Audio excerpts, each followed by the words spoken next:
اس میں نے ایگزیمپشن petition file کی ہے کہ وہ اس وقت اٹک جیل میں ہیں،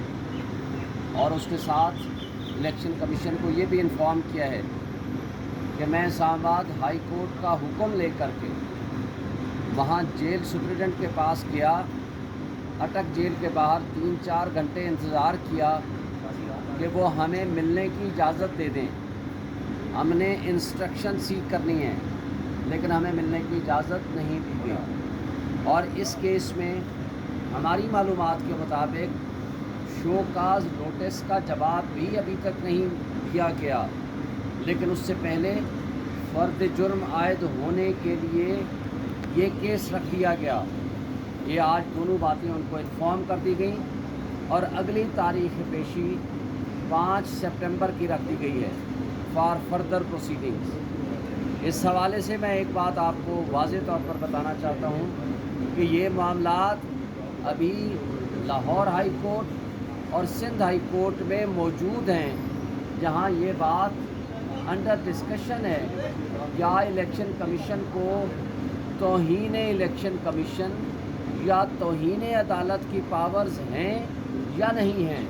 اس لیے مناسب ہوتا کہ یہ اس وقت تک پینڈنگ کرتے جب تک ایک سب جوڈس میٹر کا فیصلہ نہ ہو جاتا۔ بہرحال آج ہم پیش ہو گئے ہیں اور فردر پروسیڈنگز 5 سپٹمبر کو ہوگی۔ یہ آپ کے توسط سے میں بتانا چاہتا ہوں کہ آج بھی جو توشہ خانہ کیس میں ایک متعصب جج نے، ہمایوں دلاور نے ہمارا حق کے دفاع ختم کر کے ہمارے خلاف فیصلہ دیا عمران خان کے خلاف، اس کے اوپر آج بیل پٹیشن یعنی سسپینشن آف دی ججمنٹ اسلام آباد ہائی کورٹ میں پینڈنگ ہے، جو کہ تقریباً 12:30 بجے اس کو سنا جائے گا، اور ہم امید رکھتے ہیں کہ آج ان کے حق میں فیصلہ آئے گا، کیونکہ وہ قابل ضمانت جرم ہے، اور اس کے بعد ان کو رہائی آج مل جانی چاہیے، کیونکہ اس سزا سے پہلے وہ تمام کیسز میں ضمانت پر موجود تھے، اور کل دوبارہ باقی جو کیسز تھے جو عامر فاروق صاحب نے جان بوجھ کے ایک متعصب جج کے پاس تیسری مرتبہ بھیج دیا اور کہا کہ وہاں جا کر اپنا کیس پیروی کریں، تو اس کے خلاف بھی کل صبح سپریم کورٹ میں وہ پٹیشنز پینڈنگ ہیں، اور ہم توقع رکھتے ہیں کہ سپریم کورٹ اس میں مداخلت کرے۔ اس طرح کیا ملک میں جہاں انصاف نہ صرف قتل ہو رہا ہو، انصاف کا قتل ہوتا ہوا نظر آ رہا ہو، یہ اس پرنسپل کے برعکس ہے جہاں کہا گیا انصاف نہ صرف ہو بلکہ ہوتا ہوا نظر آنا چاہیے۔ اور جو لیٹسٹ آپ کے سامنے ریاست کی بے توقیری نظر آ رہی ہے، وہ صدر مملکت اپنے اسٹاف کو جب کہتے ہیں کہ آپ یہ بلز واپس کر دیجئے، تو آج مطالبہ صدر پاکستان سے یہ ہو رہا ہے کہ وہ استعفیٰ دیں۔ بھائی، چیف آف آرمی اسٹاف کا کوئی سبارڈینیٹ اس کے حکم کو نہ مانے تو وہ تو کورٹ مارشل ہوگا، اور اگر کوئی ملازم صدر پاکستان جو کہ آئینی سربراہ ہیں، supreme commander of the army ہے، اگر اس کا کوئی حکم نہ مانے تو کہا جاتا ہے صدر صاحب استعفیٰ دے دیں۔ یہ ہے ہمارے ملک کی ریاست کی آئین کی بے توقیری۔ تو اس لیے ہم یہ بجا طور پر مطالبہ کرتے ہیں کہ جس طرح اس ملک میں بنیادی حقوق معطل کیے ہوئے ہیں، جس طرح اس ملک کو بے آئین کر دیا گیا ہے، یہ اس پہ سپریم کورٹ کے اوپر اور چیف جسٹس کے اوپر ایک بھاری ذمہ داری عائد ہوتی ہے کہ اس پہ نوٹس لیں۔ عمران خان کے خلاف 180 سے زائد مقدمات جو بنائے گئے ہیں وہ سیاسی بنیادوں پر بنائے گئے ہیں۔ ایک کیس سے جب وہ نکلیں گے وہ 4 کیس اور اوپر ڈال دیں گے۔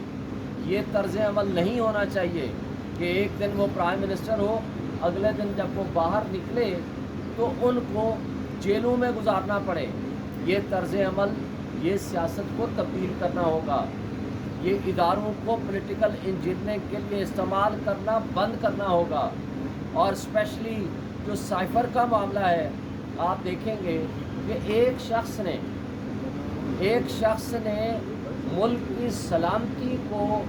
برقرار رکھنے اور اس کی بقا کی خاطر جنگ لڑی اور ریزسٹ کیا،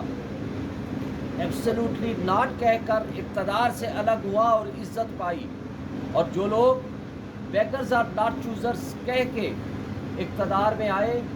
انہوں نے اپنے آپ کو سرنڈر کیا، ان کو آپ نے اقتدار دے دیا، جنہوں نے آپ کے ملک کی سالمیت اور خود مختاری کا سودا کیا۔ یہ دوہرا معیار ہے، اسپیشلی جب انٹرسیپٹ نے وہ سٹوری جاری کی جس سے یہ ادارے گھبرا کر ایف آئی آر کاٹ دی، اور ایف آئی آر کے کنٹینٹس میں یہ لکھا ہوا ہے کہ جناب وہ سائفر ڈاکومنٹ گم ہو گیا۔ بھائی وہ سائفر تو ایک کوڈڈ فارم میں ایک ڈاکومنٹ ہوتا ہے جو فارن افیئرس میں موجود ہے۔ اس کے بعد ان کو یہ سمجھ بھی نہیں آئی کہ ہم نے ایف آئی آر کیسی کاٹنی ہے، اور افسوس کی بات ہے کہ عدالتوں نے، کل ہم شاہ محمود قریشی کے کیس میں پیش ہوئے ہیں، پورے آرگومنٹ سننے کے بعد ایک لفظ بھی ہمارا آرگومنٹس نہیں لکھا، اور اس کے بعد ان کو 4 روزہ جسمانی ریمانڈ پہ دے دیا۔ اس لیے ہم یہ کہتے ہیں کہ اداروں کو سیاست کے پولیٹیکل انجینئرنگ کے لیے استعمال نہ کیا جائے، انصاف اور قانون کے معیار کو بلند کیا جائے، آئین کی بالادستی اور قانون کی حکمرانی ہو، اور عدلیہ کو آزادانہ فیصلے کرنے چاہیے، پریشر میں آ کر نہیں، اور نہ ہی کسی پولیٹیکل انجینئرنگ کا حصہ بننا چاہیے۔ Thank you. بہت شکریہ۔